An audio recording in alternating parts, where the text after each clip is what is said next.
These are the entrepreneur types. They're able to come up with these ideas, and they're willing to bet the farm on it. They have this vision.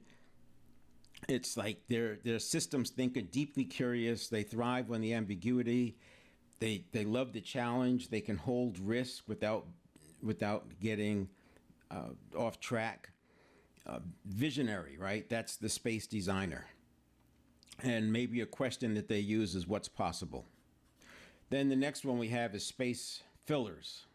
And you have probably experienced this in different ways. There are people who are great at designing and coming up with these great plans, but they just can't put it into action. They struggle with that, with making it work. There are tons of ideas, can't make them work. And this could be both. You could have space fillers who have the ideas, but they don't know how to get it started. You can have the space designers who have the ideas and don't know how to operationalize it. So you do need both. And the space fillers, these are problem solvers. They love having a scope so that they can problem solve within that. A space filler will often feel stuck if they don't have enough curbing to push them into a certain direction.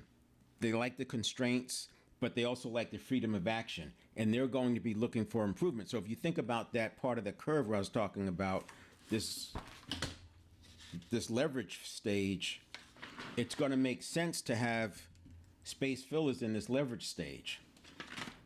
And these two this diagram and this one don't necessarily go together. They're independent. They can be exclusive, but they can also be used together where it makes sense. So space fillers, a good question they might be asking is, how do we make this work? How do we bring it to life? How do we make it better? How do we make 1 + 1 = 3? Those are the kinds of questions that you'll have from these space fillers. The reason I'm pointing this out is, as a business owner, you got where you are by wearing multiple hats.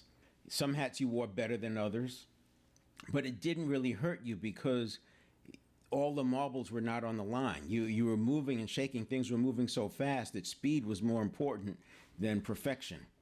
And we don't want perfect to be the enemy of the good, but at the same time, we don't want to be so sloppy that we're costing ourselves money, costing ourselves time. Then this one is the space user.